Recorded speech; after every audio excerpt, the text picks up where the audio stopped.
النهاردة هنتكلم عن الإدمان من جوه مش من بره، عن الجسد اللي بيتألم، عن الروح اللي بتعاني في مساحة كبيرة جدا في البراح مع أستاذ محمد عامر. أهلا بحضرتك. اهلا بيك يا محمد. اتفضل حضرتك، عرف نفسك. استاذنك بس بلاش انا حته الالقاب دي عشان يبقى في تواصل مرن افضل بالنسبه حلو، لي. حتى جميل. اسم القناه انا بحييك جدا عليه، حلو.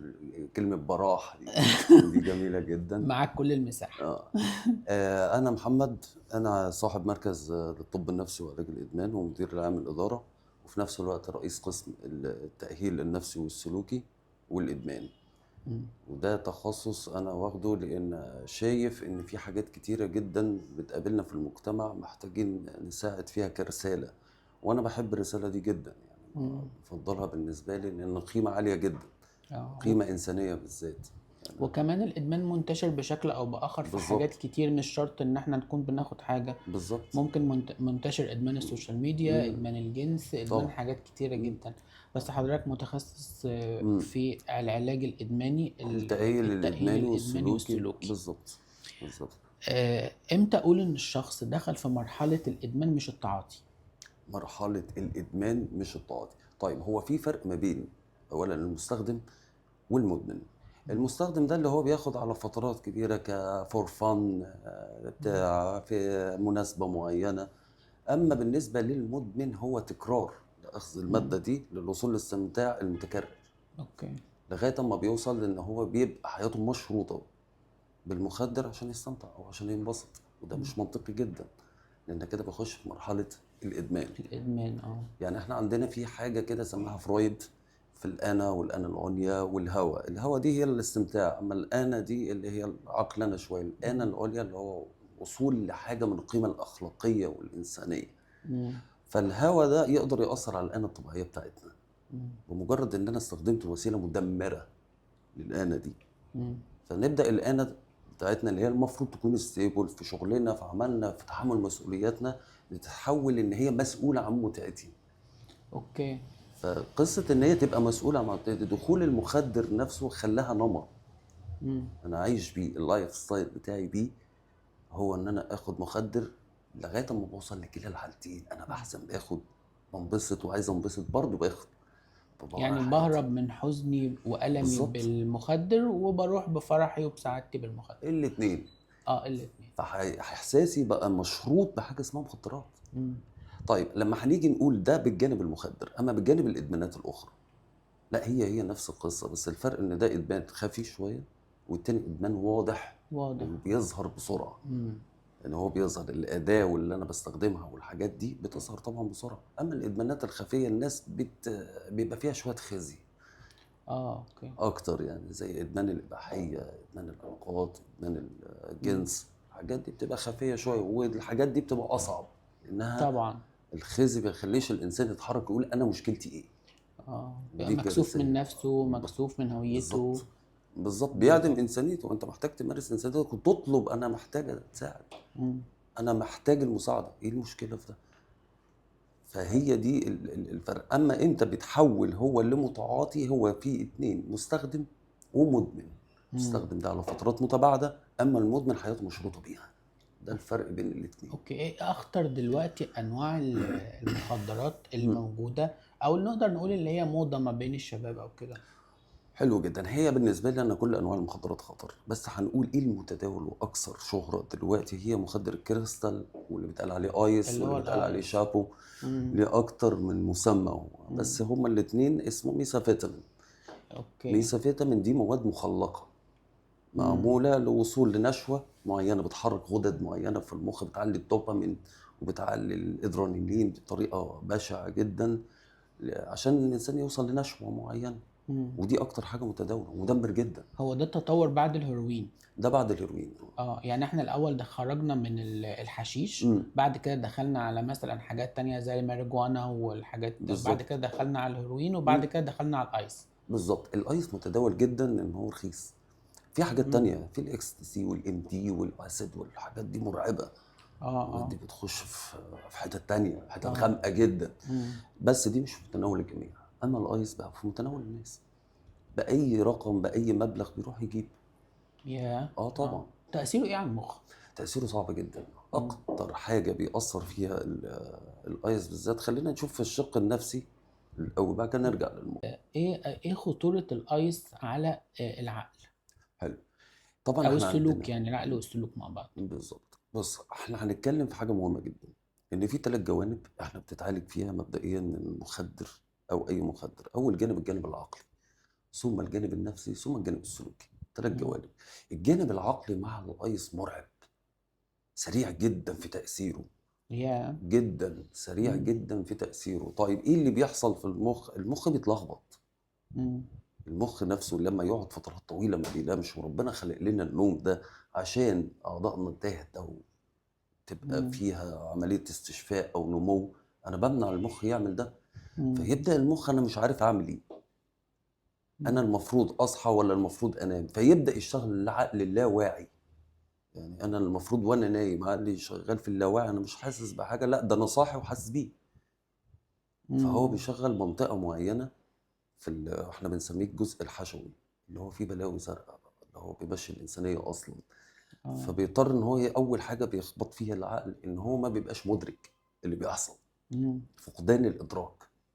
فقدان الإدراك ده ده بعد يعني فترة العقلنة. ولا على طول أول ما بص، على بياخده؟ حسب قدرة اه، استيعاب أو المخ نفسه من المخ شخص نفسه. لشخص. مم. لأن في ناس بتقعد، ممكن يقعد أسبوع، ممكن يقعد شهر، اتنين، ده تلاتة. سريع، مش بالظبط، ده سريع بطيء. جدا. اه اه. ده أنا بالنسبة لي ده مخدر سريع جدا في التأثير على المخ. مم. ده اسرع مخدر انا شفته، او من اللي انا لاحظته خلال الفتره اللي انا فيها مم. في شغلي. لا، هو اسرع حاجه. بيبقى تبطيله صعب؟ هو تبطيله مش صعب، هقول لك تبطيله في اللي احنا نرجع الشخص نورمالي ويبدا يستقبل، واستجاباته مستقبلاته تشتغل حلو، بتاخد وقت. اه. فالجانب الطبي مم. بيبقى هو المتصدر مم. لغايه ما يبدا يبقى ستيبل، تروح من عليه الضلالات. بنخش بقى المقاييس بتاعتنا ونشوف الاضطرابات الشخصية بتاعته أو الحالات الذهنية ما بعد التعاطي إيه اللي بيحصل. وبنبدأ بقى ندرس الحالة من بعد كده لغاية ما بندخله في الجانب إيه؟ التأهيل أو التأهيلي السلوك. أو السلوكي أو اللي بعد كده؟ لكن هو مخاطر الآيس قابلنا كتير أزمات في إن إحنا ممكن يؤدي للانتحار، أوكي. يعني أو للقتل. مم. هل هو مدرك إن هو بيقتل؟ لا خالص. هو في حاجة جات له في دماغه إن أنا أقتل فبقتل. هل هو مدرك ده؟ لا، هو مش مدرك حاجة. عامل زي ما حضرتك كده إيه، تفتكر حاجة وتخش في أحلام يقظة، وبعد كده تدرك اه، إن أنت في هلاوس، يعني منطقة هنا. بيجيب بالظبط، هلاوس. هلاوس اه. شديدة، مش مم. هلاوس عادية. بيبدأ يجي على بيبدأ من الأسرة الأول. أول نظرية مؤامرة بيحس بيها مم. في الأسرة نفسها، في الأخ وفي الأم وفي الأب، الزوجة. الزوجة. ودي مم. غالبا بتبقى الزوجة، لو الزوجة دي بتبقى فيها ضلالات شك، حاجة يا يبدأ اه. بضلالات مع الشك، يبدأ يشك فيها، يبدأ يراقبها، يبدأ يعمل تصرفات غريبة ومريبة ما كانش بيعملها، وبيعملها بطريقة اكتف قوي.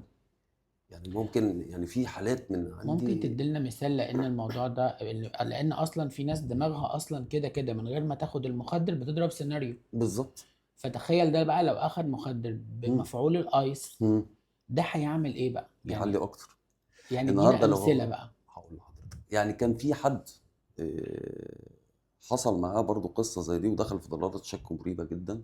لدرجة ان هو، انا شايف ان الكلام عادي جدا اللي ما بين الشخص والشخص، وهي سيدة عاملة شات عادي جدا شغل. لا، هو احتفظ بالشات ده عشان يقول انا زوجتي فيها واحد اتنين تلاتة. امم. انت متخيل؟ طب هو الشات ما فيهوش حاجة. دخلها في اتهام. بالظبط. امم. بدأت ضلالة بدأ يراقبها. بدأ الشخص ده نفسه يخش على مواقع للهاكرز عشان يبدأ اوكي. يخش يهكر التليفون ويبدأ يراقبها في خلال التليفون. علق كاميرات في كل حتة في البيت. شخص ما مثلا بياخد قراية عداد، بياخد مش عارف ايه، لا ده كان عندك وكان بيحصل. طب ابني معاها، هو مش شايف الكلام ده، هو متيقن من الضلالة. هو حط في دماغه فكره معينه وفضل يلف جواها بالظبط. بشكل معين. بالظبط، اه. خلق سيناريو هو عايش فيه ومصدقه جدا. امم. طيب في الحالات اللي زي دي بيبقى صعب في ايه؟ ان انا ما اقدرش اعرضه امم. ولا اقدر اوافق عليه. بضطر ان انا اشوف مواقف معينه حقيقيه عشان ارجع ادراكه. لان انا لو وافقت على الضلاله فهتزيد، ولو امم. عرضتها هتزيد بعناد. فلازم امم. نكون حذرين جدا. يعني انا ببقى حذر جدا مع الحالات اللي زي دي. لازم اسمعه اه. وابدا انقل معاه من امم. الموقف اللي هو بيحكي فيه لموقف حقيقي. إمم. دراستك ايه، عملت ايه هوايتك، بتحب ايه، طب إمم. كنت بتحب ايه، طب ترجّعه اشتغلت لنَفْسه. في ايه بالظبط، حاجات إمم. حقيقيه حصلت. لان هو اللي بيقوله اللي في دماغه ده غير حقيقي، مش منطقي. طب معلش أنا هنا برضه حابب مم. استوقفني كده سؤال مم. بعد إذنك. دلوقتي إيه الفرق مثلًا كزوجة مم. تفرّق إزاي إن جوزها مثلًا بيحشِّش أو مم. جوزها بيضرب سيجارة ماريجوانا مثلًا، مم. أو إنه بياخد هيروين أو إنه بياخد أيس؟ حلو. يعني تعرف تفرّق إزاي سؤال جميل طبعا. يعني كزوجة، لإن أنت عارف الزوجة دايمًا بتبقى مش عارفة، جوزها بياخد حاجة بيتبسط وخلاص، بالظبط. ودلوقتي كمان في بيخلّي مراته تشاركه، مم. فتبقى عارفة إزاي مم. تفرّق إزاي ما بين كل نمط والتاني. حلو قوي. هو مبدئيا لو احنا هنيجي نقول الهيروين، إمم. هناخده بس اقوى اتنين مثلا، آه. الهيروين والايس. ماشي. الهيروين داون هيد، آه. يخلي الواحد مرخي جدا، مش إمم. متفاعل، قمته بطيئة، عينه بتقفل دايما، بؤبؤ العين بتاعه ضيق جدا. يعني أوكي. بؤبؤ بتاع العين آه. بيبقى ضيق، آه. ودي بوادر تقول ان ده هيروين. بيسقط، يعني تقعد تتكلم معاه تلاقي نام منك مرة نمّل واحدة. عكس الايس ممكن يقعد 3 ايام مش نايم، ده بجد إمم. مش نايم. إمم. بيحاول ينام مش قادر، بيتكلم كتير جدا، بيتلخبط في الكلام كتير جدا، حدقة العين واسعة. إمم. بيبقى في حالة يقظة، بس بالظبط. يقظة وهمية أو يقظة وهمية يقظة وشديدة، وشديدة. فوق قدرة المخ على الاستيعاب، إمم. فوق قدرة المخ. المخ لازم يرتاح، هو بيشتغل كتير جدا، هو مسؤول عن حاجات كتير إمم. جدا. فانا لما ادخل له حاجه انا بصحيك، لا انا محتاج ارتاح عشان اكمل شغل، عارف إمم. حضرتك الحته دي. هو طبعًا. بيعمل كده. إمم. طب انت مش مديني المساحه دي ومش مريحني، فهبدا بقى اوديك في حته تانية مش مفهومه، مش منطقيه، حاجه لا عقلانيه. طب بالنسبة للعملية الجنسية ما مم. بين مثلًا زوجة وزوجها مم. في حالة وهو في حالة من التعاطي، مم. بتبقى عارفة مثلًا أنت عارف بيبقى دايمًا لو أنا فهمت صح إن كده الكريستال مم. بيخلّيني إن أنا hyper sexuality. قوي. تمام؟ قوي. ومثلًا ممكن يكون بيخلّي المدة أطول، بيخلّي العلاقة كتير، لإن ممكن طول ما توصل هو للثدي. وممكن توصل للثدي. طبعا. إمم. انت بتتكلم مع كائن عامل زي كائن الزومبي، كائن صاحي نايم، آه. صاحي إمم. نايم، هو مش مدرك اي حاجه. فممكن إمم. يتحول للثدييه طبعا. ممكن لو قالت له لا او رفضت شكل معين يضربها، ويضربها بشده، ويهينها كمان، إمم. وبعد كده يخش في الحرمانيه. تنصح بإيه الزوجة مم. اللي جوزها يبقى في الحالة دي؟ يعني تنصحها بإيه؟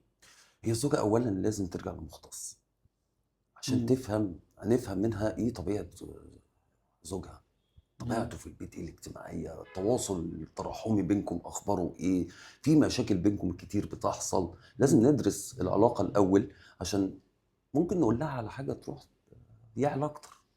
لازم ندرس آه. الشخص ده من اول ما انتوا اتجوزتوا او في الخطوبه، نعرف بس شويه تفاصيل كده، عشان هو ممكن يكون غضوب عدواني.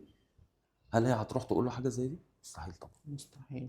هيرد عليها بعنف، ليه؟ لان هي بالنسبه له هتبقى اتاك، فهو هياخد وضع إمم. الحمايه، وممكن يبقى اتاك اكتر عليها. يعني ننصح هنا الزوجة إن هي ما تواجهش بشكل مباشر وترجع بالظبط. لمتخصص يقول لها تعمل إيه. طبعا بالظبط. إمم. وتحاول النهارده ان هو المتخصص نفسه هيعرف يقول لها تتعاملي معاه ازاي، بحيث ان هو يجي مقتنع او نص مقتنع، لان غالبا ما بيجيش مقتنع آه. اغلبيه الناس، الا من رحم ربي بقى. في إمم. حد خلاص انا عايز اخلص من المشكله ومعترف بالمشكله، وفي علاقه تراحميه قويه جدا ما بين الزوجه، بس هو مخدر جه بوظ الدنيا بينا. هو برضه عايز يخلص وعايز يرجع للامان اللي كان عايش فيه قبل كده. في ناس كده. في أزواج لمّا الزوجة ترفض تلبية رغبتهم في حالة مم. زي كده، يقول لها أنتِ ملعونة، مم. أنتِ ربنا هيعاقبِك، أنتِ حاجة زي كده، كبني آدم أو كإنسان أو كرجل. مم. أنت شايف إن هي تتعامل في حاجة زي كده إزاي؟ هو أنا مش مع المبدأ الديني ده، أنا مم. ضد ده، مم. لكن ده بس دي قناعتي الشخصية، ما مم. باقدرش أفرض على حد عليها يعني. طبعا. بس حضرتك كرجل مم. وبتشوف النماذج دي كتيرة، مم. تشوفها إزاي أو تقول لها تعمل إيه؟ اولا لازم حد يتدخل. إمم. ما ينفعش هي تتعامل مع لوحدها، لان احنا الرد فعل غير متوقع، هو مش بياخد مخدر. إمم. ايه رد فعله؟ هل حد يعرف ياخد او يتوقع رد فعل المدمن، وبالذات لما يكون واخد، هو ايه النوع اللي هو واخده اصلا؟ هل هو إمم. هيستوعب اللي انا بقوله؟ طيب كلمني بالطريقه دي، انا ممكن اكلمه بالطريقه دي. هو فين ربنا في اللي انت بتعمله في نفسك؟ انت بتكلمنا عن ربنا، طب انا خايف عليك وعايز احس بالامان. اذا كنت انت مش امين على نفسك مم. تعمل ازاي؟ انا مش حاسه بالامان. بس ده هل هي لو قالته اللي قدامها ده هيستقبل؟ مم. هي دي المشكله. اه لكن انا النهارده لازم الزوجه فورا تتدخل بقى بالاهل. لازم تلاقي حد معين من الاهل، ممكن حد هو بيحترمه، ما اروحش اخد عشوائيه وخلاص. اه نختار حد هو بالظبط. بيكون مثله الاعلى او الله ينور قدوه ليه عليك، او كده. بيعمل له حساب. مم. يعني ما اروحش اختار مثلا بابايا، طب هو بابايا ممكن ما يليش عليه ويحول الموضوع اسوأ. لحاجه ايوه مم. بالظبط، من سيء لاسوأ. مم. لا، ممكن اخوه، ممكن والدته، بلاش والده. ممكن عمه وخاله. بالظبط، مم. لازم ادور على الشخص اللي هو بيخجل منه او بيحبه في نفس الوقت. بيحترمه. بالظبط. اه. طالما بيحترمه يبقى بيحبه، او اوكي. عامل رصيد معاه. مم. فنبدا نشوف مين حواليه من الناس دي اللي هي ممكن اقدر اتكلم معاه. في هنا بقى مشكله. ساعتها الزوج هيطلع من حته ان انت ربنا والمفروض ده واجب عليكي، لحته ده اسرار البيوت، انت بتطلعي سر بيرتي بره. انا بقول لك اكتر من سيناريو. ما هو بيضرب بقى، ما عايش بالظبط. حياته. فهو هينط على سيناريو بدل تاني. ما زي ما بيضرب المخدرات بيضرب بالظبط. سيناريوهات في الله دماغه ينور عليك. بسهولة. فهو هيطلع من مم. وسيله للحمايه لوسيله اخرى من الحمايه. هنا متخصص. خلاص. اه. لازم يخش متخصص، لان الموضوع على وشخصيته نفسها من قبل الادمان مضطربه. مم. يعني ده شخصيته ما قبل الادمان فيها مشكله. هو المخدرات علتها اكتر، مم. زودت المشكله اكتر. فاهم قصدي؟ لا خلاص، طلعنا من حته ان ده واجب عليكي، طلعنا الحته التانيه اسرار البيوت وده واجب عليكي. لا، هو انا مش صح اللي انا بعمله، انت بتنتهكني. مم. انا زوجتك وليا حقوق زي ما انت ليك الحقوق. اديني الحقوق، اديني الامان بس. اقل اوكي. طلبات الزوجه ان هي تحس بالامان مع زوجها. دي اوكي. اقل حقوقها. كنت بس. بكلم صديق امم. من اسبوعين ثلاثة كده، وقال لي انا بطلت الحشيش امم. وباخد مرجوانة على فترات. امم. ده يعني انت شايفه ايه؟ يعني ده طبعا لسه مدمن اكيد. اه طبعا. ب- بس انت بقى تشوف ده ازاي، او انت كمتخصص تتعامل مع كلام زي ده نوعيته عاملة ازاي؟ هقول لحضرتك هو ليه هو وصل راح لمخدرتين. وهنا السؤال. هي لازم يبقى الاولاني ما عادش جايب نتيجة. حلو، مش جايب نتيجه. طب انت ليه شارط حياتك بمخدر اصلا من البدايه؟ ليه مم. حياتك لازم يكون فيها حاجه بتأذي او بتنتهك ذاتك بيها؟ ليه انت تستاهل ده؟ مم. هو انت تستاهل تعيش كده؟ هو انت تستاهل دايما داخل عليك بحاجه انت بتخفف ضرر؟ ما هو ايه الفرق؟ ما ده ضرر وده ضرر، انت شايف ان ده ضرر اخف. خلينا في المبدأ، انت بتضر. مم. دايما بتكلم معاهم كده، انت بتضر. طب هل انت تستاهل ده؟ اذى ذاتك. وايه الاسباب اللي بتخليك تلجأ للمخدر لمخدر لمخدر لمخدر؟ ليه بتعمل كده؟ ليه مش قادر تعيش من غيره خالص؟ ليه ما تاخدش قرار ان انت تطلع بره الدايره المقفوله دي؟ مم. غالبا بيبقى ألم نفسي. طبعا. ألم طفولة غالبا كمان. بالظبط. احنا لو هنرجع للانتهاكات الطفوليه واهالينا الجمال اللي ربونا، هم ربونا صح ودوافعهم كانت حلوه جدا. بس لازم ناخد بالنا هم ما ان كانش اللي عندهم، يعني هم ما كانش عندهم الوعي الحالي. بالظبط. ما كانش كمان في انتشار الطب النفسي زي النهارده. والثقافه المجتمعيه اللي الثقافة طبعا. بتتغير. اه. النهارده السوشيال النهارده الناس ميديا. بتقول انا رايحة لدكتور نفسي، انا بروح بالظبط. للكوتش بتاعي. يعني ده بالظبط. موجود وده طبعا. مقبول جدا. وخلي بالك، جدا. انا بحترم جدا الناس اللي بتعترف بس المشكله. ده بيمارس انسانيته. امم. انت متخيل الشخص اللي بيلجأ للمساعده دي؟ هي انسانيتك، في احتياجات نفسيه ربنا خلقنا بيها. امم. فانا بمارس انسانيتي، بمارس حقوق الانسانيه. اي حد بيخجل او بيحس بالخزي او ليه ما تعملش نفسك بانسانيه؟ انت من حقك تقول اي، حقك تتألم وحد يسمعك. من اكتر الامراض النفسيه ومسببات الامراض النفسيه هي الكبت. امم. ساكت ليه؟ تنصح بإيه الزوجة؟ يعني هنا بقى من غير ما يكون في انتهاك أو حاجة، امم. لو العلاقة بينهم تمام وهما كويسين بس هو مدمن، تتعامل معاه إزاي؟ بص، هو ما فيش علاقه بتبقى ستيبل مع مدمن. خلينا واضحين، يا اما هي مم. متحمله زياده عن اللزوم عشان خاطر الاولاد، بيبقى في مبرر ان هي تتحمل ده. مم. انا حياتي مستقره، بيجيب لي العيال وبيلعب مع العيال، بس خلي بالك ممكن يقع في اي وقت. ممكن هتعملي ايه؟ يرجع. مم. في اي وقت ممكن يقع منك. ليه؟ لازم تتكلم. طب احنا فاضل لنا حته. لازم الزوجة تاخد الطريقة بقى طريقة. اللي تتكلم بيها، لان انت مم. عارف يعني في زوجات بتبقى هجومية او ما ينفعش تبقى اتاك. يعني انصحها اديها تبس كده بص يعني هقول لحضرتك. تدخل له منين. هقول لحضرتك في حاجة مهمة جدا في العلاقات لازم نفهمها، اسمها التواصل مم. التراحمي ما بين العلاقات. لازم يكون فيها دوافع سنية. ما ينفعش انا اتعامل بدافع الحماية. يعني انا رايح فهتاك، لازم اعرف شعور اللي قدامي ايه، وما تجهلش شعوري في نفس الوقت. مم. اعرف هو حاسس بايه. اتقبله. بالظبط، احنا بنسميها مم. المواجدة. المواجدة ان هي اوكي. التدريب على الدخول بالاحساس بالفكر اللي هو بيفكره وابدا احس بيه عشان اعرف ارد. مم. عشان اعرف حتى لما اسال او احتاج حاجه يبقى ليها طريقه هيفهمها. مش هيفهم ان هو بيتهاجم، لان طبيعه الراجل ان هو دايما هيحس بالهجوم من دي ست. هو ده معتقد بتاعنا. ده طبعا. معتقدنا ان اه. الست لو الراجل ليه قيمته ليه كذا، والست تسمعي والطاعه ومش الطاعه. بس انا شفت كتير ازواج يعني زوجات بتساعد اكتر من الاب والام، ومتفاهمه جدا مع الزوج اكتر من الاب والام. دي نعمة. بالظبط. طب مم. هي بتعمل ايه؟ هي بتتواصل وجدانيا معاه. مم. طب انت شايف نحل ازاي؟ مش انا الحل كذا، في فرق. انت شايف اه نحل ازاي؟ يعني اديله هو بالظبط، اوبشن. الهاند وهو يسوق. خد انت القرار. مم. طب انت شايف نحل ازاي هنا؟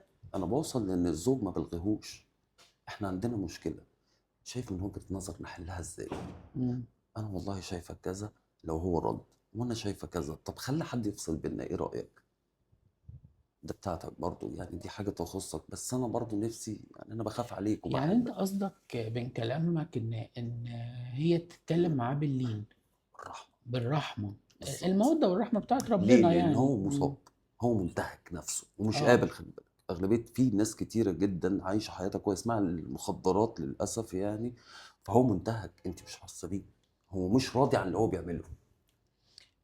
طب انت استخدمت لفظ منتهك كتير قوي. امم. المدمن بيتعرض لانتهاكات لفظية، انتهاكات بدنية، انتهاكات طبعا. جنسية في ما قبل ما قبل ما الادمان قبل بالظبط. التعاطي وما يعني بعد وما التعاطي. بعد طبعا. بص، ما قبل التعاطي دي عباره عن اساءات طفوليه او مم. انتهاكات طفوليه. واسوأ حاجه او اسوأ حاجتين ممكن تقابل اي انتهاك لطفل، حاجتين: الضرب والمقارنات. طب معلش. انا هقف هنا هايلايت شويه، لان كويس. دلوقتي في امهات ما بتبقاش قاصده امم. ان هي تقول لاولادها، بتقارنهم دايما، ده جاب درجات احسن منك، ده طبعا. عمل احسن منك في التمرين. وضح ده بشكل كبير امم. عشان لو اي ام بتسمعنا لسه ابنها امم. صغير تقدر ان هي ما تعملش الحاجه دي. طيب، المقارنات دي من اشد الحاجات اللي بيحس الانسان بالرفض فيها. مم. وانا النهارده لما بروح ابني غلط او جاب درجات قليله، المفروض اعمل معاه ايه؟ المفروض اشجعه، برافو على المجهود على الدرجات دي الاول، بس المره الجايه عايزين بقى ايه؟ نبقى احسن من كده، مم. نجيب الدرجه اللي ناقصه دي. ده المفروض اللي اتعمل. مم.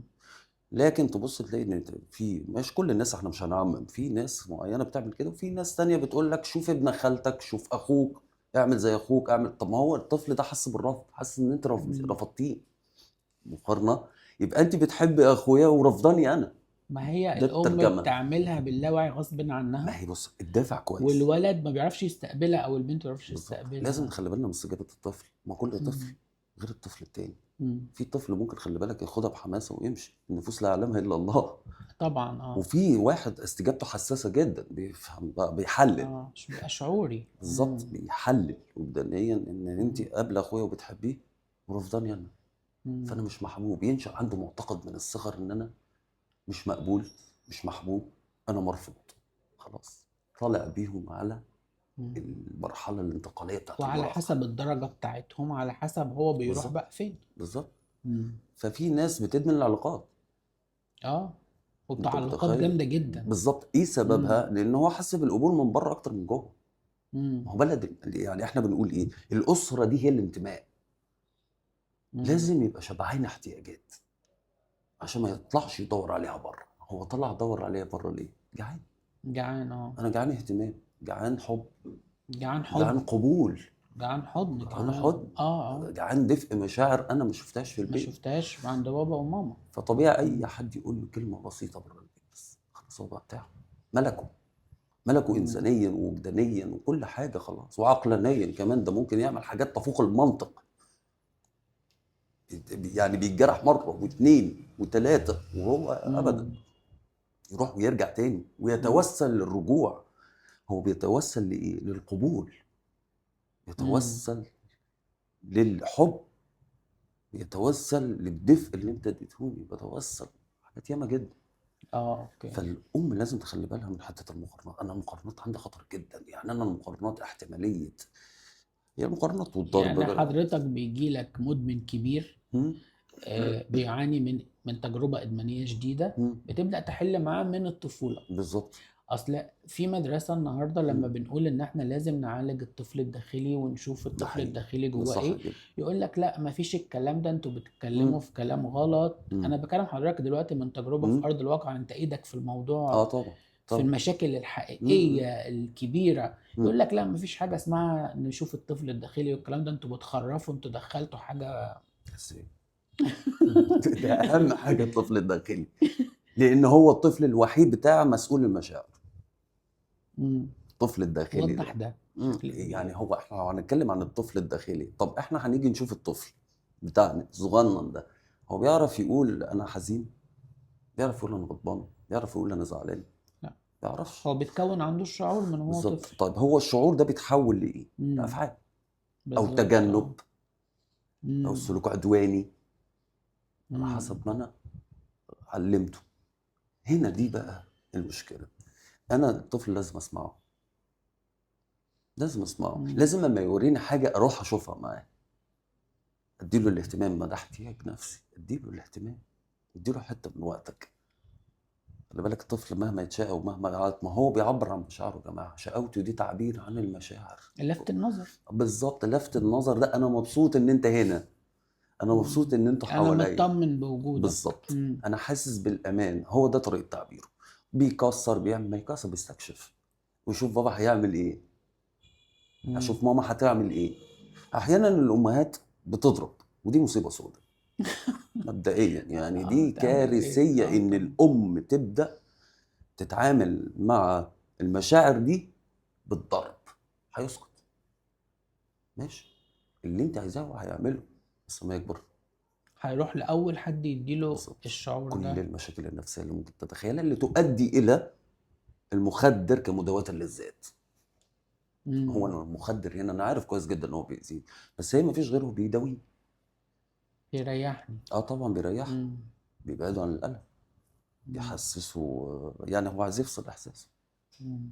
انا عايز افصل من الاحساس بالرفض، عايز افصل منه. بس هنا العقل بيدخل في حالة مؤقتة، وبعد كده بيبوظ خالص. لا طبعا. هو حاله مؤقته لما تبدا الخسائر بقى تبان مع المراحل الانتقاليه من المراهقه للرشد، من الطفوله للمراهقه للرشد. في المراحل الانتقاليه دي بالذات من الطفوله للمراهقه، تعالوا نشوف بقى احنا انتاجنا بقى من عامل ازاي. مم. هل احنا لبينا الاحتياجات بشكل متزن ولا لا؟ مم. فيبان علينا بقى من اول ال 14 وانت طالع. ممكن بقى لو دخل في المخدرات يفضل في المرحلة دي حتى لو هو عنده ما 35 سنة. بيعديهاش، بالظبط. بيفضل محبوس في مرحلة المراهقة. هي دي. مم. بسبب ان الطفل الوجداني الداخلي بتاعه غير متزن، ما بيعرفش يعبر، ما بيعرفش يتكلم، حاسس بعدم القيمة، حاسس بعدم الثقة، حاسس بعدم القبول. ما هو دي انسانيتنا. مم. ويبدأ ساعتها، يعني لو الأب بيضرب بشدة، يبدأ حتى العلاقة الروحية المفروض نبقى قريبين من ربنا فيها تبقى صعبة. مم. طيب بيتضرب من الأم، هتلاقيه عنده مشكلة كبيرة في التعلق بره، مصيبة. وممكن العكس، يرفض الجنس الآخر ونخش في بايسكشوال. ما نعرفش، كل حالة كل حالة غير التانية. بالظبط طلعتها ممكن تحول اضطراب هوي. مم. أنا رافض الست بكل المقاييس. رافض أمه. طبعا مم. أنا مش هجيب أمي تانية. فما يجي يعمل العلاقة الطبيعية اللي المفروض نعملها، يتجوز بقى ويخلف وبتاع بيبقى ده، جاي. تبقى صعبة. يا مم. دي يا دي، اه. على حسب. لو في مصاحب من ضرب الأم إن انتهاك جنسي في الطفولة، اه يتحول بقى اضطراب هويه او لجي او ايا كان، مم. وغالبا بيطلع باضطراب هويه. لكن ده مش مقياس اللي لما نشوف، لا طبعا، عشان هو كل حالة غير التانية وكل بالظبط. موضوع غير التاني. احنا بنراقب، بس احنا بنقول ايه في احنا حاجات بنوعي، قبل بنعمل كده. حاجة لو نقدر حتى نفيد مم. واحد، بس احنا يعني بالظبط. دي رسالتنا. ايه اللي يخلي المدمن يتحمل الألم الجسدي والبدني مم. في مرحلة معينة مم. في الإدمان؟ هي دي ليها اكتر من حاجه. اتفضل. مبدئيا اول حاجه اللي احنا بنقول لو هو كان بيتضرب كتير من قبل ما قبل الادمان، فبيقعد يختبر مم. من جانب المخ او من الجانب العقلي نفسه، أو ايه مسيرات المخ. انا فقد الادراك فعايز احس، تلاقيه عامل كاتنج.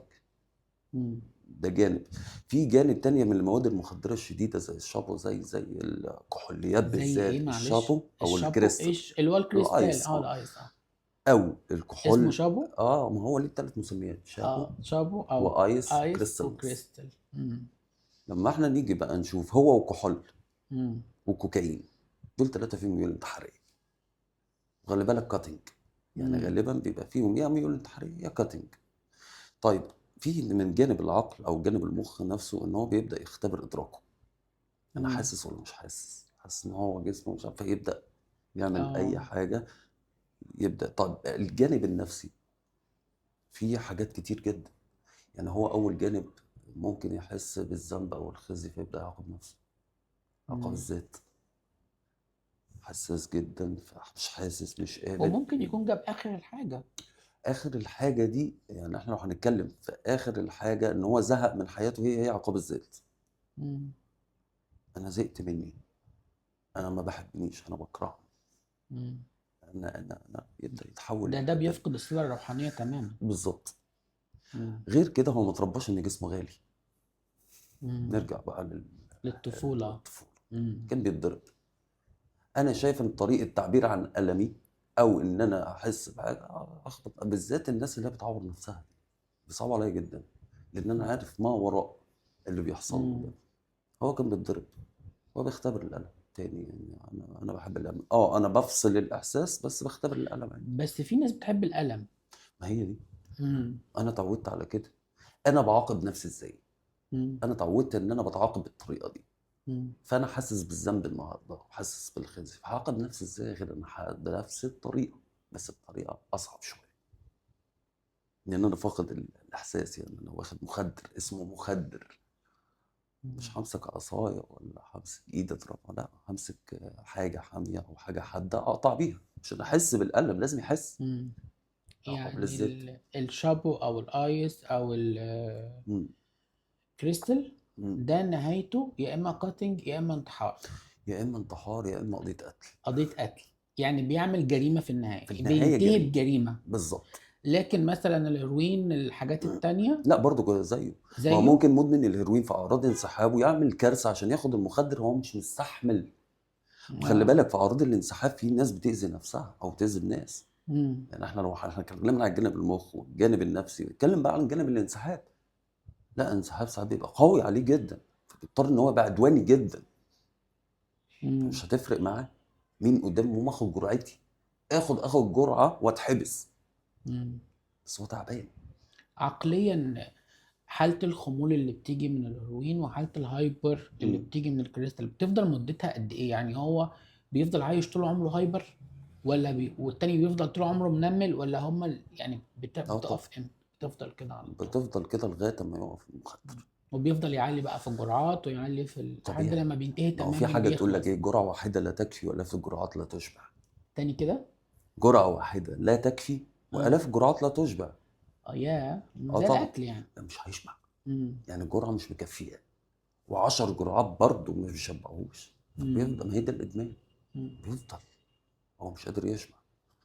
حتى خلي بالك في الادمانات الاخرى، زي طبعا. ادمان العلاقات مثلا. أنا مم. بحب علاقات كتير، واحده مش مم. كفايه، انا عايز 5 6. هو مش شبعان.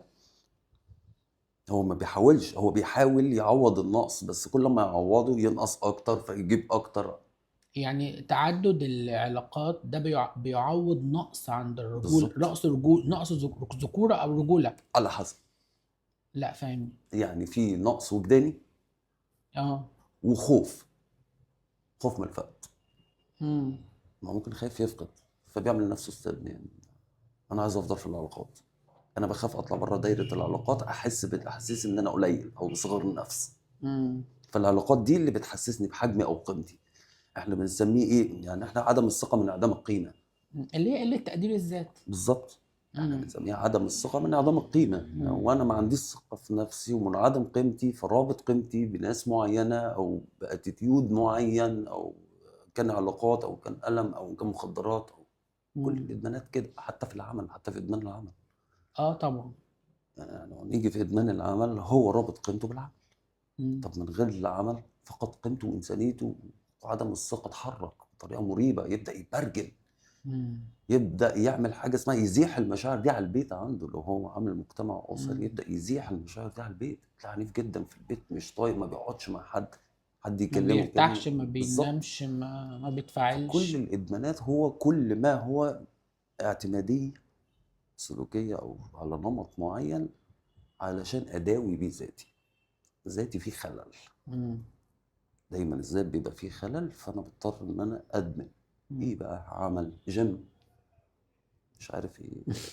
في ادمان جيم. طب الأدوية اللي هم انت اتكلمت عن الجيم، مم. في ناس في الجيم بتاخد حاجات حقن الجي وجروث اتش هرمون والجي اتش ده والحاجات كارثه دي. من الكوارث. طب كلمنا عنها برضو عشان لو في حد مم. بيشوفنا ومقبل على يضخم او بالظبط. هو ربنا خلقك بغده بتفرز لك الماده التستوستيرون دي بطريقه، والدوبامين بطريقه اكتف اللي يناسب جسمك. ليه انا بديه فوق طاقته؟ ما هو ساعتها بقى مم. المخ بيدي اشارات ان الغدد اللي بتفرز الحاجات دي تقف، هو بيدخل لي مم. من بره كل مم. حاجه تقف، يبقى الطبيعه تقف.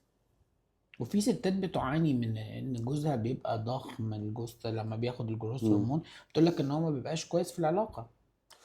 مع المده، خلي بالك في البدايه بيبقى كويس، مم. في البدايه. اه. لكن مع طول المده، ما انا بقول لحضرتك اهو، ان المخ وقف. مم.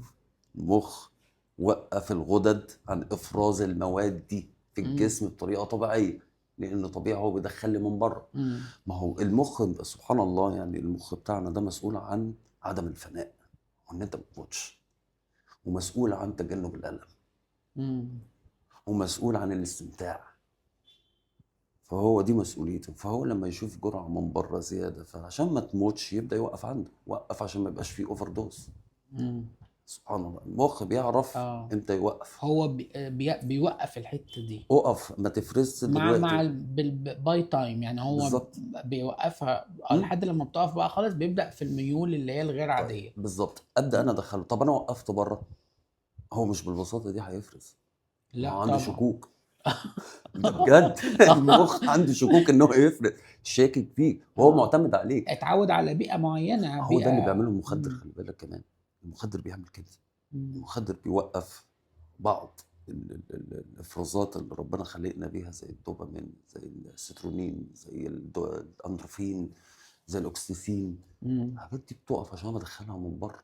فالمخ انت عودته على كده، فهو مش هيفرزها لك بمنتهى البساطه، ولو فرز انت مش هتحس بيها. انا بدخل كوبايه كبيره من بره، فهو المفروض باخد نقطه، فالنقطه مش مم. هتحس بيها غير مع طول مده التعافي، مم. بعيدا عن المثيرات المخدره. المخدرة. مم. فبعيدا عنها هيبدا المخ يفرز، بس بياخد وقت عشان مم. تحس. عشان هو مش هيديك زي ما انت بتدي من بره، مش هيحصل. المخ عنده اتزان في الجسم. في فرق بين إدمان الراجل وإدمان الست؟ اه ايه انا بقى؟ لاحظت ده، لان انا اشتغلت بالجانبين قبل كده. لا انا عالج راجل ما عالجش خمسه، يعني هو ليه عالج خمس رجال ما عالجش واحده. اه، جايه لك انا بمعاناتها وبألمها اوه ده غير طبعا ان الست يعني والله بيصعبوا عليا جدا كلاكيع. اه. جدا، لان ربنا ما كمان خلق. المجتمع جاي عليها قوي يعني. بالظبط. مم. غير المجتمع جه عليها. احنا مم. عندنا النهارده العادات والتقاليد. طبعا هو الموضوع ده لا اتغير انت كده الناس شويه. مش هتجيلك. لا لا لا بالعكس. بص انا فير. لازم اكون فير. في جانب عندنا، ليه؟ لان احنا لو نيجي لطبيعه الست والراجل، نقول الراجل العقل بتاعه اعلى، يعني 80% عقل و20% مشاعر. الست لا، العكس، انت بتتكلم في 80 مشاعر و20% عقلنا. مم. وانت دورك يا راجل تعلمها العقل. ما هو مم. ربنا زي ما قال الرجال قوامون على النساء، لا هي خلي بالك دي مسؤوليه حضرتك. قوامون على النساء دي مسؤوليتك ان انت تديها العقل مم. من عندك، تديها الاحسان من عندك. بس مش معنى كده ان انت تيجي على نفسك، لا انا معاك، انا مش ضدك، انا راجل برضه، بس لازم اعلمها. ادي فرصه ان هي دافع اللي انت بتتعامل بيه مع زوجتك حتى اما بتغلط، دافع التعلم، مش دافع الحمايه، مش دافع الهجوم. مم. لازم اكون حذر ما بيني وما بين زوجتي، لان في علاقات مم. كتيره اسريه بتضطرب بعيدا عن المخدرات بسبب مم. كده. مين بيبطل اسرع، الست ولا الراجل؟ لا الراجل. الست بتاخد وقت كبير يا جدا. عنصري يا عنصري. لا بتاخد وقت، هي غصب عنها لان هي اه. مشاعرها هي المتحكمه. مم. هو ده الاصعب حقيقي. هي وجدانيا مم. اصعب من الراجل. يعني الراجل ربنا يعني خلقه كنترول شويه على المشاعر، الست لا، ما غصب عنها. مم. مع ان الست اكتف عمليا عن الراجل. طبعا. يعني انت لو مم. تيجي تفرق ما بين الراجل والست في شغل او ورك او جوب، لا صراحه احنا ولا حاجه. مم. بكلمك جد، هي هي تقدر تعمل اكتر من 10 15 مهام في مم. يوم واحد، انت ما تعرفش بس تعمل 3 مهمات. انوثتها بتتدمر. بالظبط. مم. وفي ست تانية بتعرف ترص من غير انوثه وتحافظ على ده، ما مدخله برضو انوثتها في الاولويات اللي انا بعملها دي. اه. انوثتي في الاولويه دي، خلي بالك بيبقى خطا ست. حطي انوثتك في الاولويه مم. مع كل المهام هتعرفي تعمليها. مم. لكن هي بتفقد الاولويه دي، وده مش صح. مش صح ليها هي، مم. مش للراجل بس، ليها هي قبل ما يكون الراجل. مم. فلا، حطي من ضمن انوثتك الاولويه واعملي كل المهام المطلوبه منك، مفيش مشكله. احذري لو زوجك قالك تعالي نجرب. لا طبعا. احذري. لا طبعا. لا طبعا. قال لو في بينكم طفل ولا حاجه، انتوا دمرتوا البيت. مم. انتوا دمرتوا البيت، واطفالكم معلش انتوا مش هتدوم حقوقهم. مم. فين الحقوق وانا مغيب؟ مم.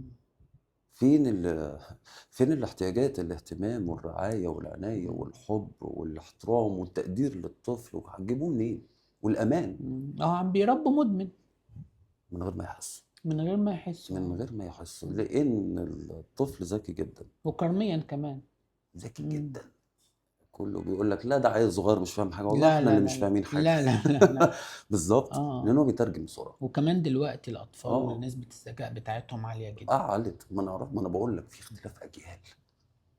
مم. في اختلاف اجيال، الجينات بتتغير. بيجي لك حد من الجيل الجديد في حالة إدمانية ولا نادر؟ ده كتير ها؟ ده هو الاغلبيه دلوقتي مم. للاسف. لأن الوالدية طبعا رايحة في 60 داهية مش يعني. الوالديه بس، الله يعينهم على المثيرات اه، اللي الكتير حواليهم اللي اه. بقت في كل حته، في مم. التليفون موجود، في التلفزيون موجود، في الشارع موجود، في المدرسه موجود، مع الاب والام موجود. برضه مم. الاب والام نفس القصه.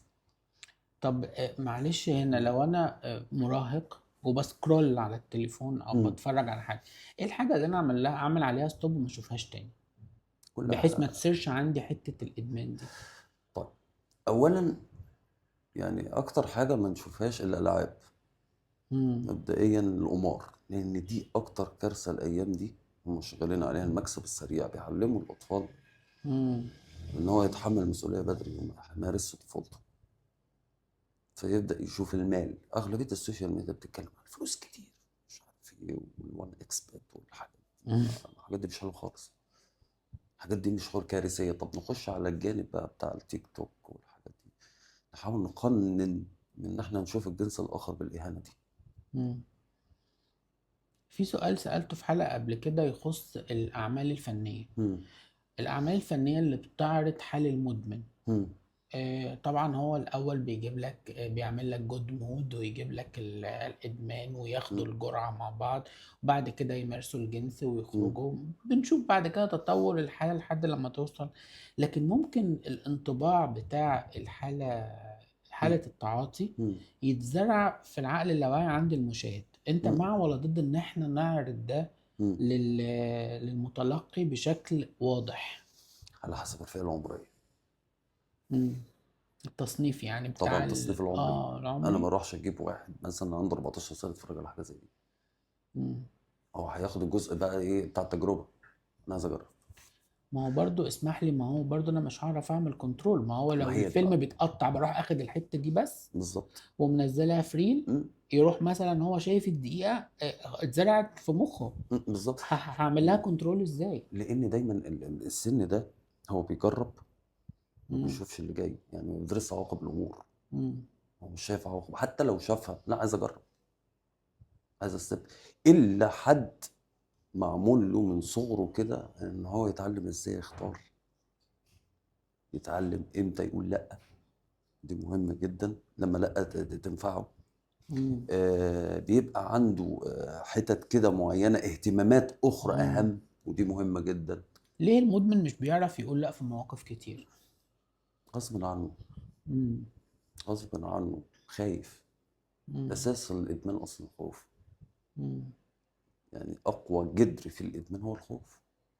دايما خايف في ايه حياته. جذور تانية غير الخوف؟ الخزي، مم. الخزي والعار، الإحساس بالذنب، جدر قوي جدا ممكن يخليه يشرب مخدرات. هو بيتجنب الإحساس بالذنب، هو بيشرب مخدرات بيتجنب الإحساس بالذنب. لما مرة كنت بعمل جلسة مع عميلة بقول لها احنا هندخل المرة الجاية نحرر الخزي والعار، فقالت لي امم ايه الخزي والعار اللي انت بتقولي عليها دي؟ كلمة انت صعبة. استخدمتها النهاردة كتير جدا. لا كلمة صعبة. امم. كلمة صعبة ممكن توقف حياتك بمجرد ان انت ما تواجههاش. انت بتهرب منها ليه؟ امم. هو مش معنى ان انت مثلا في حاجة انا حاسس بيها بالعار والخزي انك تروح تفضح نفسك. لا ما تفضحش نفسك، اتكلم مع حد امين وذو ثقة معاه فيها، اكيد فيه. اه، هي لا خد الخطوة. كمان الخزي والعار بتبقى ليها علاقة شوية بمركز المشاعر اكتر. ايوه يعني الناس اللي هي بيبقى التايب بتاعها شعوري بالظبط. بيبقى عندهم دايما متركز مم، في الخزي وفي العار. بالظبط. امم. وخلي بالك الخزي والعار دي من اكبر الاساءات اللي انت لو ما تخلصتش منها وواجهتها هتبهدلك في حياتك. طبعا. هتبهدلك بتفقدك هويتك، كل حاجة. بتفقدك ان انت ما تبقاش شخص محبوب، بالظبط. بتفضل تقدم حاجات كتيرة، بتبقى ضحية. بالظبط انا مم. بعلي بتعيش خزي. في معاناة لا متناهية يعني. بالظبط، واسوأ حاجه في مم. الدنيا ان انت تعيش دور الضحيه. هتفضل ضحيه طول عمرك. طول عمرك اه، مش بص هتطلع دي منها. معتقدات اصلا، انت كونت ايه معتقد عن نفسك، عيش بيه بقى. مم. فهو بينتهج بيه مش بيعيش بيه. الانتهاك بيروح بعد التعافي تأثيره النفسي ولا بيفضل موجود منه رواسب؟ بص هو اللي اي كلنا حتى الانسان المتزن مم. بيفضل يتعافى. طبعا.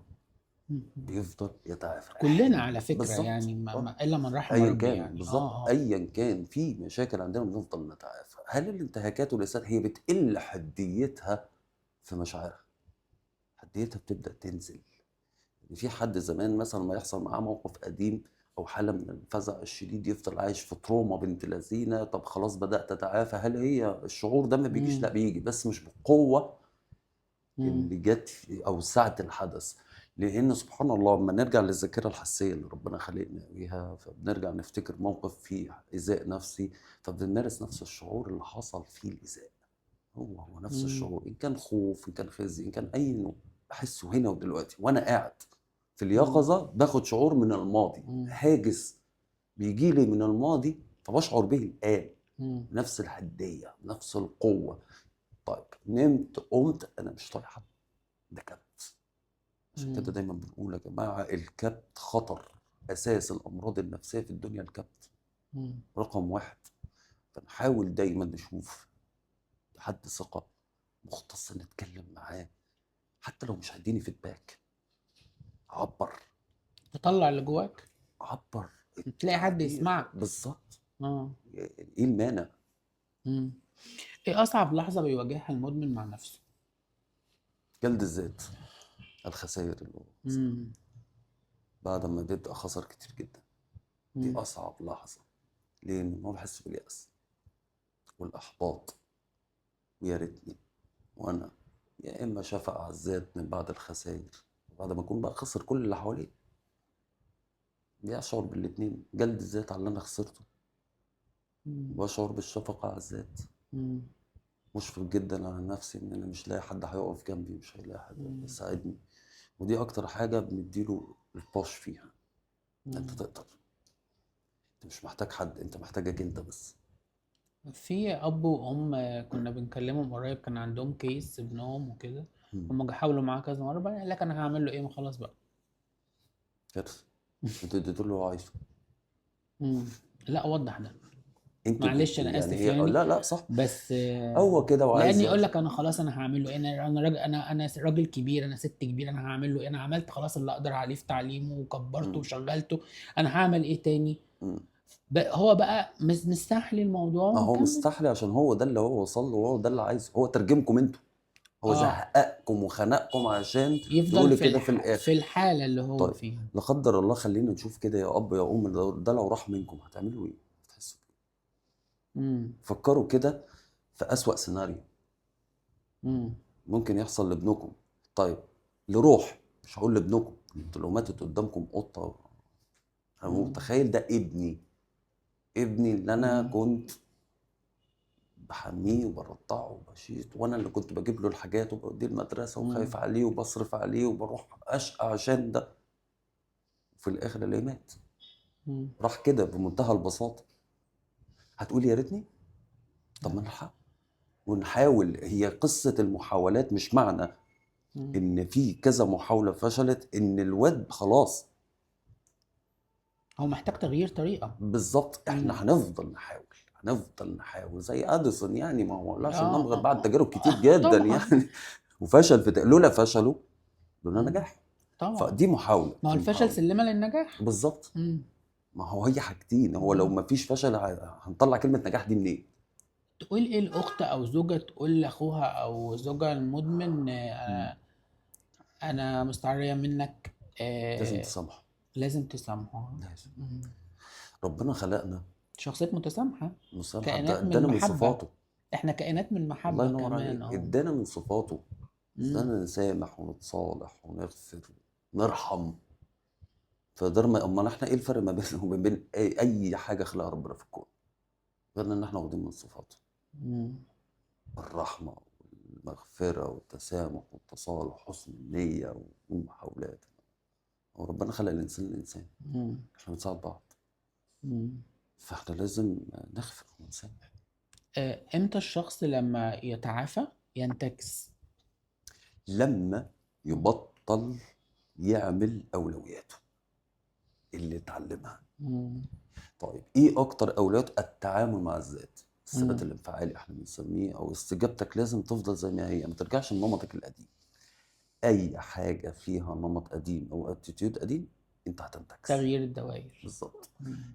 قول لا. خلي بالك في ناس في نفس الدايره، يعني في ناس ولا دي بياخدوا معانا فيها كتير قوي طبعا عشان نعلمها ده هي لهم. اهم حاجه. مم. قول لا لنفسك لما لا تفيدك. انت بتتعامل مع مجتمع، ما تنقي الناس. انت عارف كويس جدا وعندك وعي بذاتك كويس جدا وعامل حدود صحيه بينك وبين الناس، لان احنا اغلبيه شغلنا في الاخر خالص بنعلمه حاجه اسمها الحدود الصحيه، او مم. ازاي تعمل علاقات صحيه. دي مهمه وازاي جدا. تحمي حدودك النفسية. بالظبط. مم. دي مهمه جدا في مرحله ما من احنا ما مراحل اتعلمناش التاهيل. حماية الحدود دي الا متأخر، بالظبط يعني بعد فهمناها ما خسرنا، متأخر. اه. بعد ما حصلت خسائر، مدارس كتيره بدات تتكلم. انا واحد من الناس من ضمن مدرستي ان انا لازم اعلمه الوقايه. مم. مهم جدا. هو مم. العلاج خلاص اتعالج وبدا يرصد مم. افكاره وبدا نستخدم برامج معينه زي البنيه المعرفيه وكل حاجه، مم. وعلمناك الاحتياجات النفسيه وعلمناك. طب الوقايه يبقى لازم اعلمه الحدود الصحيه اللي هيتعامل مع البشر بيها بره. خلاص انا خارج على مجتمع، انا مش خارج مم. في صحراء. لازم اختار الناس، اتعلم يعني ايه حدود. يعني ايه حدود فكريه؟ ما تبناش فكر حد. مم. يعني ايه حدود نفسيه؟ ما دخلش حد في حدودي النفسيه. يعني ايه حدود ماديه؟ لازم احافظ على حاجتي كويس جدا، ما اجيش على نفسي في ارضاء الاخرين بقى ونرجع للنمط القديم تاني. ما يبقاش مستباح. بالظبط. ما هو مم. كل دي حدود انت لازم تعملها. مم. دي بقى الوقايه. ما هو انا لو مم. ما علمتهوش مهاره بتاعت ازاي تعمل علاقات صحيه، ولد او بنت مش هتفرق. علاقات صحيه حتى مع اهله، في حاجه اسمها علاقات صحيه في دوائر انتمائك. ازاي تطالب باحتياجك بطريقه متزنه عشان تلبيه. مم.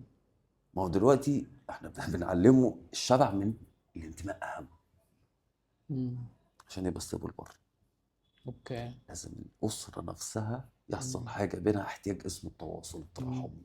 لو انا وصلت للحته دي مش هحتاج حد بره. اي حد هيشوفه كويس هيبقى مستبصر جدا الشخص اللي قدامي ده عايز مني ايه. مم. بيعرف يستنتج كويس، بيبقى عنده مهاره الذكاء الاجتماعي. مش مم. عملها في البيت واتصل، ما خلاص اللي بيعوزه من بره شبع منه جوه. دي اوكي. مهمه جدا. لازم الاهل تساعدني في ده، لازم تسمعه. حتى لو هو بعد ما بيتعافى ومدمن وخارب الدنيا اسمعه، محتاج مم. تسمعه. انت في حاجة؟ سكتت. مم. آه طيب، الشخص اللي في اول الطريق لسه، مم. ياخد الخطوات ازاي؟ يعني يبدأ ازاي؟ يطلب ايه؟ يعمل ايه؟ فأول الطريق فين؟ في الإدمان يعني لا، في داخل. عايز ياخد اول خطوة في طريقه للتعافي. حلو أوي. لازم أول حاجة يعترف إن في مشكلة،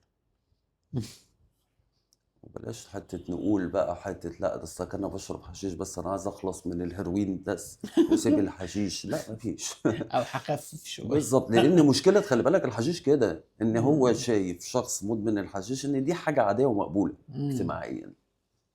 هي دي مشكلته. لو ان نيجي نقول ايه مشكله الحشيش غير اضراره الصحيه او اضراره الجسديه، اول حاجه نقول ان هو ما فيهوش مشكله عادي. لا انا جاي ابطل هيروين. لا يا حبيبي، ده مخدر وده مخدر.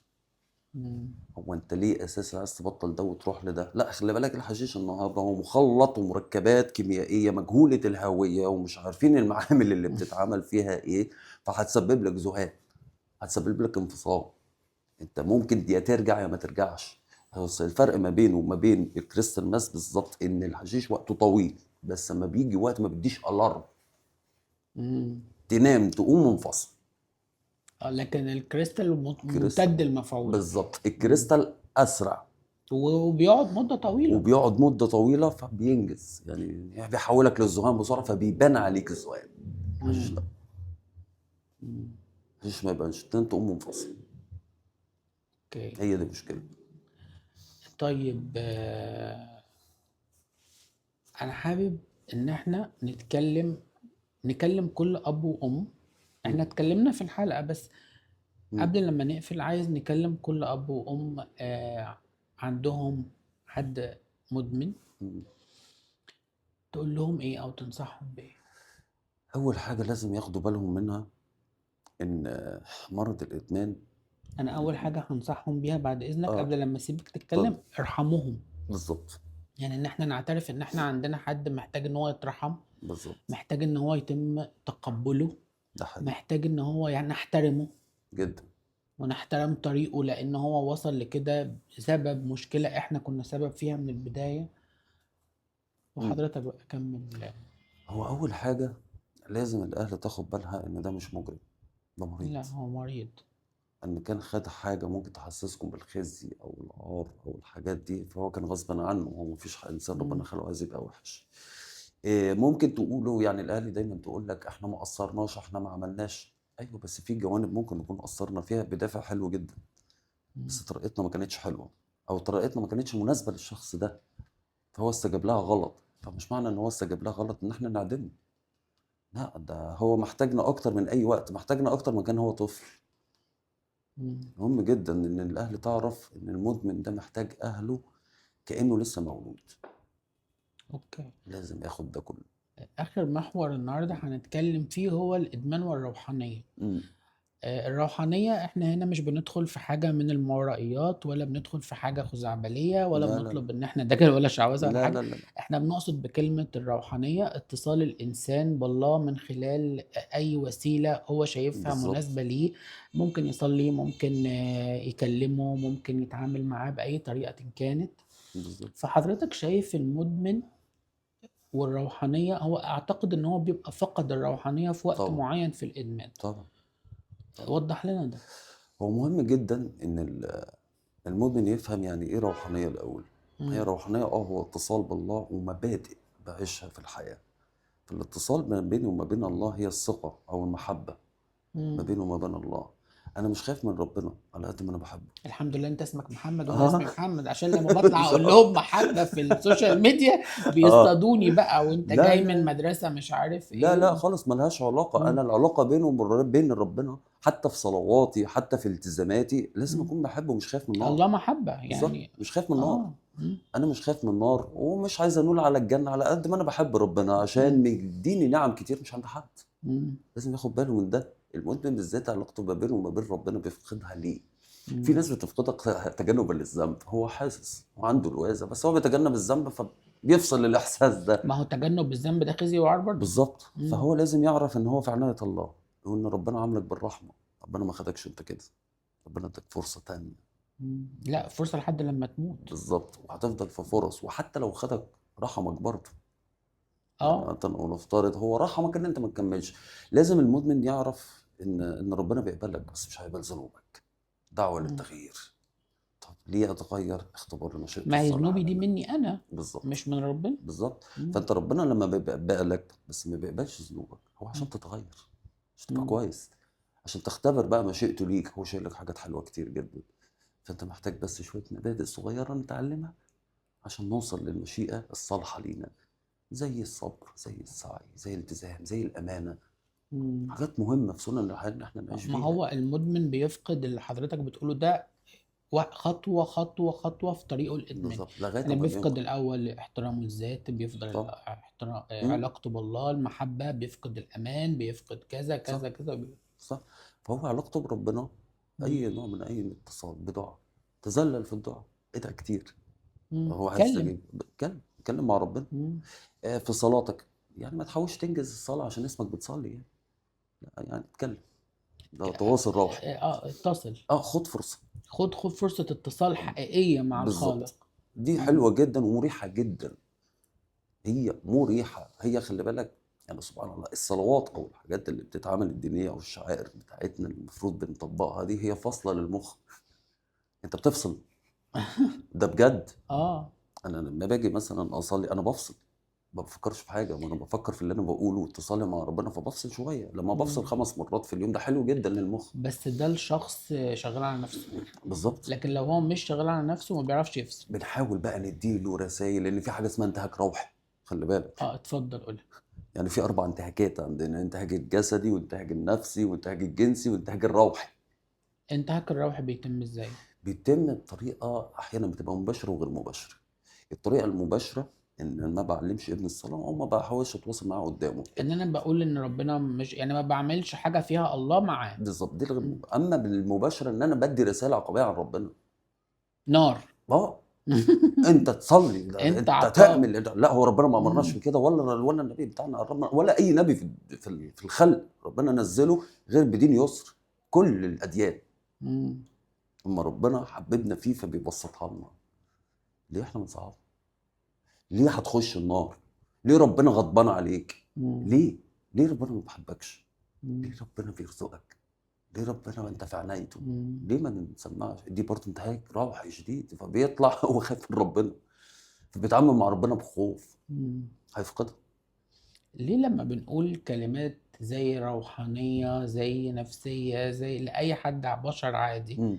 أنا هنا هخرج بره نطاق الإدمان، امم. ليه ما بيتمش القبول بيها؟ يعني أنت بتقول لنا إيه يا عم؟ أنت قاعد تقول لنا روحانية ومش قله عارف. ثقافه. بكلمك جد. قله آه، ثقافه. قلة وعي. وعي وثقافه. انا مش بصراحة مثقف يعني. نفسيا. اعرف اللي مم. داخل في الدايره دي غير مثقف نفسيا. هو المفروض ايه اللي انت بتقوله؟ طب ما تعرف مم. وتجرب الاول واحكم. لكن انت حاكم من غير ما تجرب ليه؟ حاكم من غير ما تفهم ليه؟ هي دي المشكله بتاعت هو الانسان، هروب. وببقى عذره. آه. ببقى عذره، انا مش بهاجمه. مم. جرب. مش عشان انت ما تعرفش عنها حاجه فتبدا تهاجم العقائد دي او الحاجه دي الثقافه مم. دي عشان انت مش عارف فيها حاجه، مش عشان حضرتك رافضها اصلا. مم. ما بيبقاش رافضها. أوكي. غالبا الناس دي، اصل انا قابلت ناس كتيره كده، مم.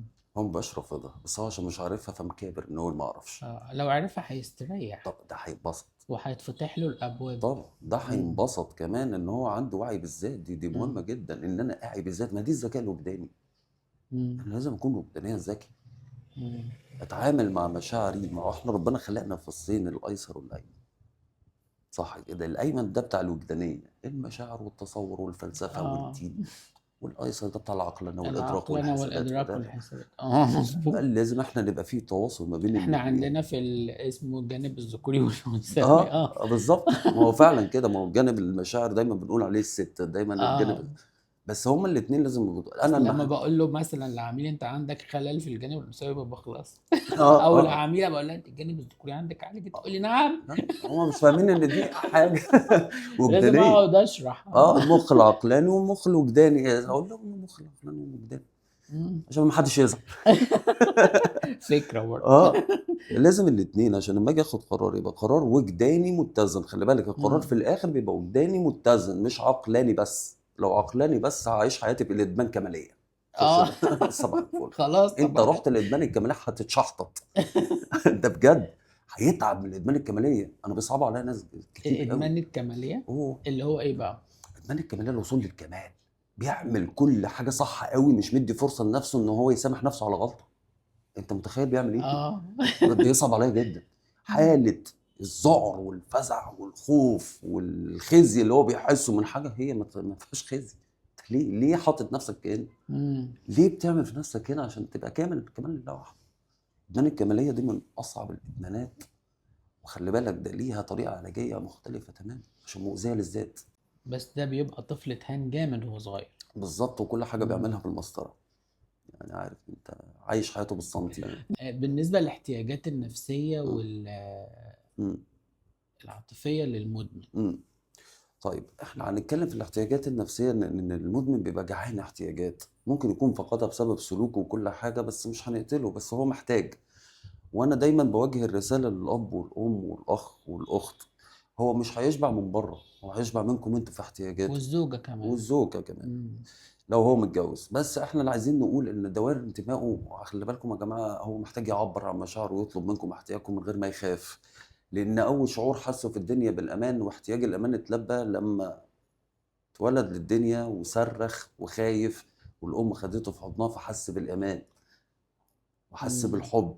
لما بقى كان جعان وبيدبدب وبيصرخ عشان ياكل فحس بالاهتمام. حس بالرعايه. فهو الاحتياجات النفسيه مهمه جدا. ارجع لطفولته. مم. المدمن حساس جدا ولازم جدا. نرجع بيه ورا شويه. مم. نعامله كطفل وناخده نسنده لغايه اما يوصل لبر الامان لان مفيش غيرنا هيوصله لبر الامان. ومعاكم مساندين ان انتوا اكبر جانب مساند للمدمن. اوكي. بشكرك جدا. لا الإدمان هو عبارة عن مرض اجتماعي، أنا بشوفه كده، والتعافي منه محتاج خطوات. ابدأ أول خطوة وروح اطلب المساعدة من أول حد يقابلك، وما تخجلش أبدا إنك تطلب المساعدة، خلي دايما حد جنبك في رحلتك من التعافي عشان توصل تخلص كل الضلمة اللي موجودة جواك وتبدأ تخرج في البراح في مساحة من النور.